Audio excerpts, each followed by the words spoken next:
नमस्कार, आप देख रहे हैं लाइव इंडिया हर पल। मैं हूं आपके साथ रेखा मिश्रा। उत्तर प्रदेश के की अगर हम बात करें तो लोकसभा चुनाव में भाजपा का जिस तरीके का प्रदर्शन रहा है, उसके बाद से भाजपा के अंदर उत्तर प्रदेश में सब कुछ ऑल इज वेल नहीं है।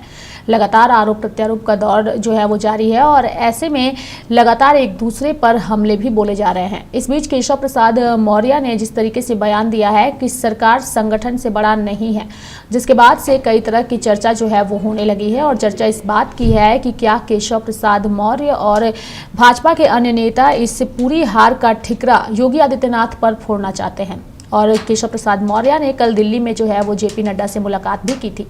अब जो है वो कई तरह की सरगर्मी जो है वो बढ़ चुकी है। और वहीं अगर हम योगी आदित्यनाथ की बात करें तो योगी आदित्यनाथ फिलहाल जो है वो उपचुनाव जो कि होने वाले हैं उत्तर प्रदेश में, उसको लेकर उन्होंने कमर कस ली है। यानी कि लोकसभा चुनाव के नतीजे आने के बाद से ही उत्तर प्रदेश की सियासत गरमाई हुई है। राजनीतिक गलियारों में हर रोज नई सुर्खियां देखने को मिल रही है। एक तरफ दिल्ली में बैठकों का दौर जारी है तो दूसरी तरफ सूबे के मुख्यमंत्री योगी आदित्यनाथ ने यूपी की 10 विधानसभा सीटों पर होने वाले उपचुनाव की तैयारी के लिए कमर कस ली। सूबे की 10 सीटों पर होने वाले विधानसभा उपचुनाव को लेकर सीएम योगी ने आज अहम बैठक बुलाई है। इस मीटिंग में मुख्यमंत्री योगी अपने मंत्रियों से चुनाव की तैयारियों के संबंध में फीडबैक लेंगे। मुख्यमंत्री आवास 5 कालिदास मार्ग पर होने वाली यह बैठक काफी अहम मानी जा रही है। बैठक में सीएम मंत्रियों से फीडबैक लेंगे और आगे की रणनीति पर चर्चा करेंगे।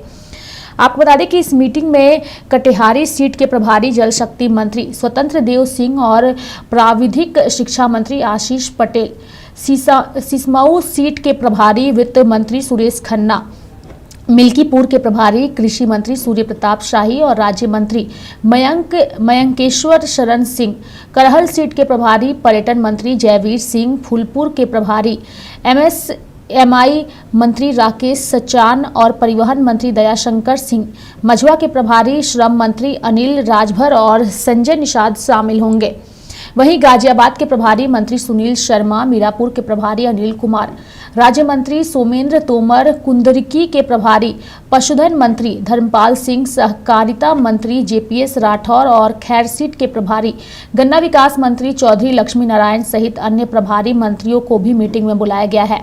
उत्तर प्रदेश के उप मुख्यमंत्री केशव प्रसाद मौर्य ने मंगलवार को बीजेपी के अध्यक्ष जेपी नड्डा से मुलाकात की। पार्टी लोकसभा चुनाव में अपने खराब प्रदर्शन के बाद अपनी रणनीति पर काम कर रही है। बैठक के बाद नई दिल्ली स्थित बीजेपी मुख्यालय से बाहर निकलते वक्त केशव प्रसाद मौर्य ने मीडिया से बात करने से परहेज किया। बता दें कि केशव प्रसाद मौर्य और योगी आदित्यनाथ के बीच के रिश्तों में खटास की चर्चा लंबे वक्त से चल रही है। उप मुख्यमंत्री केशव प्रसाद मौर्य ने अपने सोशल मीडिया पोस्ट के जरिए इशारों में ही कुछ बातें कह दी है। उन्होंने कहा, संगठन सरकार से बड़ा है, कार्यकर्ताओं का दर्द मेरा दर्द है।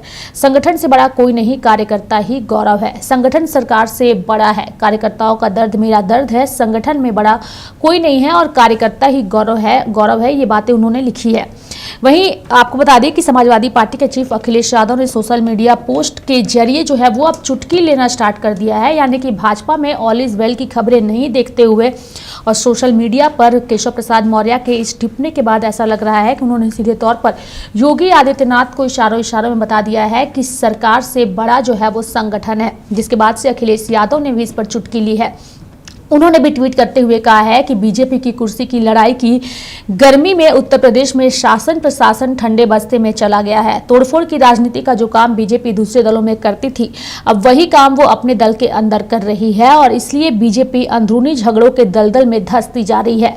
जनता के बारे में सोचने वाली बीजेपी में कोई नहीं बचा है। ये बातें अखिलेश यादव ने ट्वीट करके लिखी है। वहीं दूसरी ओर दिल्ली में केशव प्रसाद मौर्य की मीटिंग और यूपी की सियासी हलचल से क्या कुछ निकलकर सामने आता है, इस पर सबकी नजर बनी हुई है।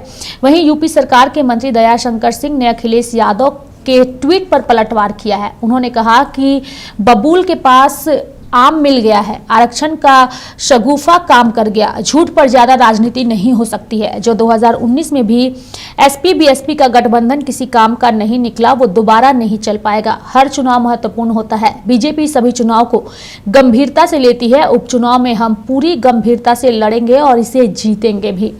बता दें कि हाल ही में हुए लोकसभा चुनाव में उत्तर प्रदेश से बीजेपी को तगड़ा झटका लगा था। बीजेपी 2019 की 62 सीटों के मुकाबले इस बार सिर्फ 33 सीटें ही जीत सकी। सहयोगी दलों की बात करें तो आरएलडी ने 2 और अपना दल को 1 सीट पर जीत मिली। ऐसे में उत्तर प्रदेश में एनडीए 36 सीटें ही जीत सका, जबकि समाजवादी पार्टी ने अकेले 37 सीटों पर जीत का परचम लहरा दिया। लोकसभा चुनाव के इस नतीजे के बाद से ही सीएम योगी आलोचनाओं और हमलों के केंद्र में रहे हैं। यूपी बीजेपी का एक बड़ा धड़ल्ला जो है वो सीएम योगी को टारगेट करने की कोशिश करने लगा। उत्तर प्रदेश की 10 सीटों पर उपचुनाव जो है वो जल्द होने वाले हैं और बीजेपी इन उपचुनाव में सभी 10 सीटें जीतने के टारगेट की बात कर रही है। वहीं दूसरी तरफ अगर हम बात करें तो दूसरी तरफ जो है लोकसभा चुनाव में यूपी में पिछले 2 चुनाव के मुकाबले साल 2024 के लोकसभा चुनाव में कांग्रेस ने अच्छा प्रदर्शन किया है। इसी के आधार पर कांग्रेस यूपी विधानसभा उपचुनाव में 2 से 3 सीटों पर चुनाव लड़ने का मन बना रही है। हालांकि अभी इस बारे में कुछ भी स्पष्ट नहीं हुआ है। इसके अलावा हाल ही में बीएसपी ने भी विधानसभा उपचुनाव लड़ने का ऐलान किया था। अगर बीएसपी उपचुनाव में हिस्सा लेती है तो ये पहला मौका होगा जब मायावती की पार्टी उपचुनाव में अपना उम्मीदवार उतारेगी। इससे पहले बीएसपी उपचुनाव से खुद को दूर रखती थी। पिछले दिनों 7 राज्यों की 13 विधानसभा सीटों पर उपचुनाव हुए। इसमें सामने आए नतीजे बीजेपी के लिए ये चिंता का विषय बन गए हैं। इसके साथ ही पार्टी पर मंडरा रहे अंदरूनी कलह के बादल अगर नहीं छटे तो बीजेपी की चिंता और ज्यादा बढ़ सकती है। दरअसल यूपी में साल 2027 में विधानसभा चुनाव होने हैं, लेकिन इसके परिणामों का लिटमस टेस्ट अभी होने वाले उपचुनाव में हो जाएगा। अब सबकी नजर इस बात पर टिकी है कि आज की मीटिंग में क्या होगा और आने वाले उपचुनाव में बीजेपी कैसा प्रदर्शन करती है। यानी कि बीजेपी का लिटमस टेस्ट जो है वो आज होने वाली जल्द होने वाले उपचुनाव में जो है वो देखने को मिलेगा और इसी पर सबकी नजर टिकी हुई है।